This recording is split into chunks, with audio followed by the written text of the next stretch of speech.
Bismillahirrahmanirrahim. Assalamualaikum warahmatullahi wabarakatuh. Alhamdulillahi nahmaduhu wa nasta'inuhu wa nastaghfiruh wa na'udzu billahi min syururi anfusina wa min sayyiati a'malina. Man yahdihillahu fala mudhillalah wa man yudlil fala hadiyalah. Asyhadu an la ilaha illallah wahdahu la syarikalah wa asyhadu anna Muhammadan abduhu wa rasuluh. Qala Allah Ta'ala fil Qur'anil Karim, A'udzu billahi minasyaitonir rajim. Ya ayyuhalladzina amanu taqullaha haqqa tuqatih wa la tamutunna illa wa antum muslimun. Teman-teman sekalian, para santri baru di jenjang SMA, khususnya kelas TBA, takhusus bahasa Arab, ikhwan ataupun akhwat yang dimuliakan Allah Subhanahu wa Ta'ala, melalui pembelajaran online ini kami mengucapkan ahlan wa sahlan, selamat datang, selamat bergabung menjadi keluarga besar Ma'had Ihya Sunnah. Insyaallah pada pertemuan perdana ini, melalui pembelajaran jarak jauh, pembelajaran online bersama akhukum fillah Jajang Nurjaman, insyaallah akan kita mempelajari bersama mata pelajaran ta'bir atau pelajaran bahasa Arab, yang ini merupakan kekhususan yang ada di kelas TBA, yang maknanya selama 1 tahun teman-teman sekalian di kelas TBA harus bisa mengejar teman-teman yang sudah hampir 3 tahun belajar di Ma'had Ihya Sunnah di jenjang SMP. Apa yang harus dikejar? Pengetahuan mereka, kedalaman ilmu mereka tentang bahasa Arab, sehingga nanti ketika masuk di kelas 10, kelas-kelas atau santri-santri dari kelas TBA akan menyeimbangi, bahkan mungkin lebih unggul daripada teman-teman yang dari SMP Ihya Sunnah. Nah, teman-teman sekalian, perlu diketahui bahwasannya kita akan mempelajari selama 1 tahun pembelajaran di tahun 2020-2021 kitab Durusul Lughah Al-Arabiyyah li Ghairin Natiqina Biha. Buku yang seperti ini, yang ini semua sudah disediakan oleh Ma'had Ihya Sunnah, oleh sekolah, dan sudah berada di kantor sekolah. Akan tetapi qadarullah, pada saat ini ketika kita sedang diuji oleh musibah, oleh wabah corona, sehingga kitab ini belum bisa kita bagikan karena para santri belum bisa didatangkan secara keseluruhan. Akan tetapi ma'asyiral ikhwah, teman-teman sekalian, bisa kiranya untuk sementara mendownload kitab ini. Tinggal menuliskan di pencarian Google kitab Durusul Lughah Al-Arabiyyah. Tinggal di-download jilid yang pertama. Karena kita akan mempelajari 2 jilid, hanya mudah-mudahan kita akan selesaikan dulu di semester 1 ini adalah jilid yang pertama. Kitab Durusul Lughah Al-Arabiyyah, teman-teman sekalian, perlu diketahui merupakan kitab yang memang dikarang oleh seorang yang memang sebelumnya tidak berbicara dengan bahasa Arab, sehingga judulnya beliau mengatakan Durusul Lughati Al-Arabiyyah li Ghairin Natiqina Biha. Pembelajaran bahasa Arab untuk orang non-Arab. Ini hasil dari apa yang dirasakan oleh pengarangnya, yaitu Dr. Fasamandi, karena V-nya di sini merupakan bukan daripada label atau mungkin gelar profesor, akan tetapi nisbah kepada salah satu tempat di tempat kelahirannya di India, Abdurrahim. Nah, maka beliau mengarang kitab ini karena ketika beliau mempelajari bahasa Arab merasa kesusahan. Nah, sehingga setelah mempelajarinya baru menemukan sebuah kurikulum dan dituangkan dalam sebuah buku yang kita pelajari atau yang akan kita pelajari dalam 3 jilid. Beliau mengarang buku Durusul Lughatil Arabiyyah li ghairi natiqina biha, 3 jilid. Nah, jadi pengarang kitab ini bukan asli orang Arab, akan tetapi orang India.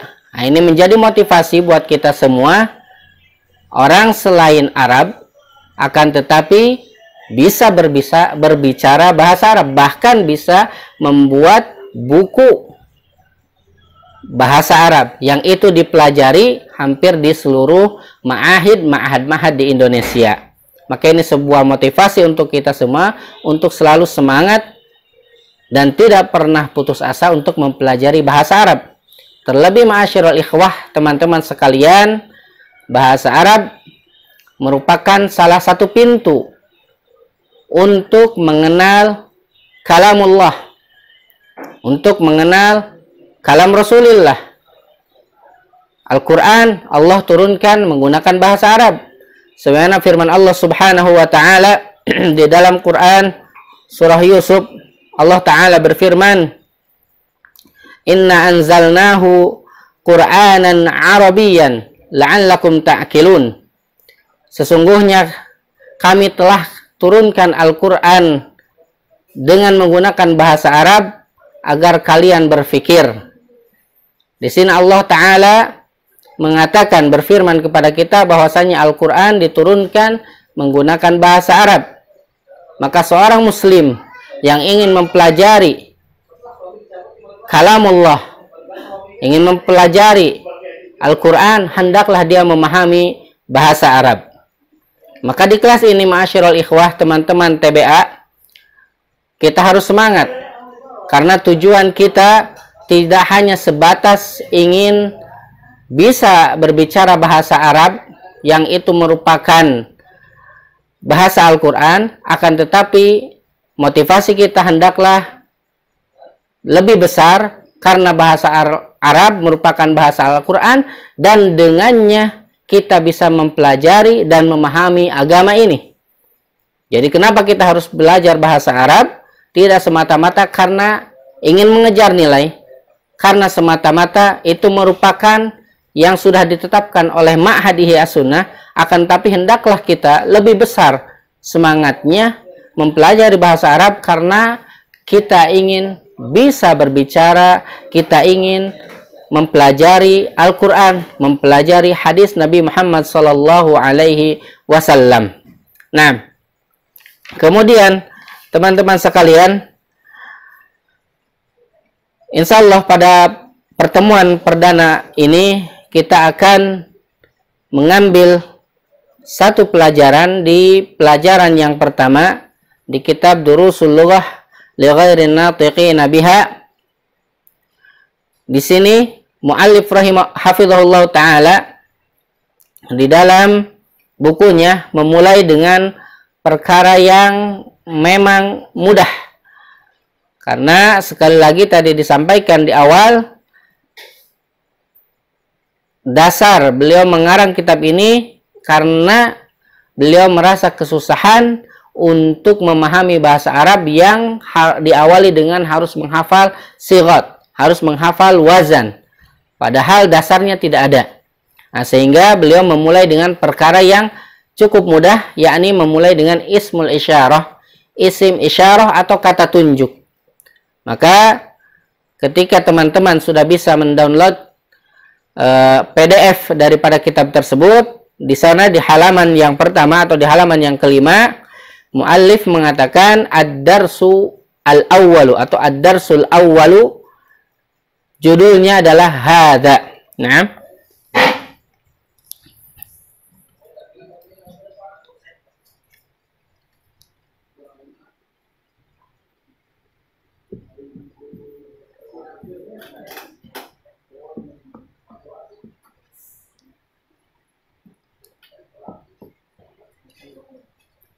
Nah, teman-teman sekalian, di pelajaran pertama ini muallif hafizahullah taala memulai dengan hadza. Hadza yang memiliki arti adalah ini. Hadza bermakna ini. Akan tetapi cara penggunaan hadza di dalam bahasa Arab ini merupakan ismu isyaratin li ghairi akil walil akil al-qarib. Hadza bisa dipergunakan untuk menunjukkan kepada benda ataupun kepada manusia, akan tetapi yang itu dekat dengan kita, yang itu dekat dengan kita, bendanya bisa dipegang oleh kita, seperti benda yang ada di hadapan anak ini, qalam. Maka kita ketika dalam bahasa Arab ini dikatakan qalamun, ingin menunjukkan ini adalah pena atau ini sebuah pena, dalam bahasa Arab kita ungkapkan dengan hadza qalamun, karena bendanya ada di depan kita. Hadza qalamun. Nah, ini merupakan benda yang ditunjuknya, qalam. Akan tetapi tadi disampaikan hadza ini bisa kita gunakan untuk menunjukkan atau sebagai kata tunjuk kepada benda yang berakal ataupun kepada benda ataupun kepada yang berakal, dengan syarat dia harus mudzakkar. Dia harus mudzakkar atau harus laki-laki. Maka hadza qalamun atau hadza kitabun. Untuk benda, teman-teman sekalian, cara membedakan dia mudzakkar atau laki-laki dan bukan laki-laki adalah lihat di akhirnya. Lihat di mana? Di akhirnya. Untuk yang laki-laki, di akhirnya tidak ada tak marbutah. Ini untuk yang mudzakkar. Ini yang mudzakkar. Adapun yang akil, yang berakal, bisa laki-laki. Ya, bisa laki-laki jelas. Maka nama orang misalnya hadza Muhammadun.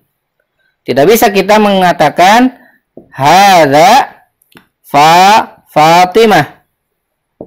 Kenapa?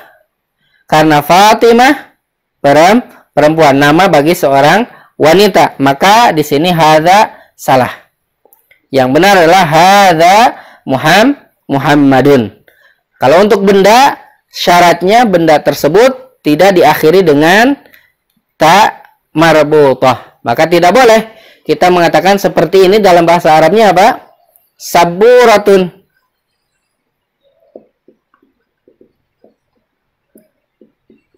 Maka tidak boleh kita mau menunjukkan hadza saburatun. Salah.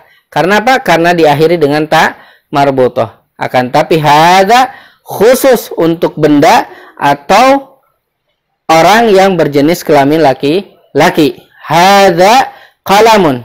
Betul, ini benda dan tidak ada ta marbutah di akhirnya. Atau hadza Muhammadun. Hadza Muhammadun.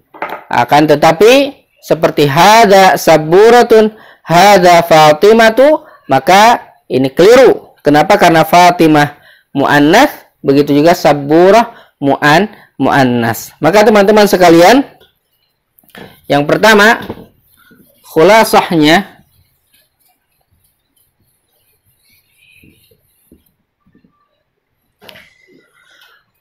bahwa hadza kata tunjuk yang bisa kita gunakan untuk, atau di sini mungkin hadza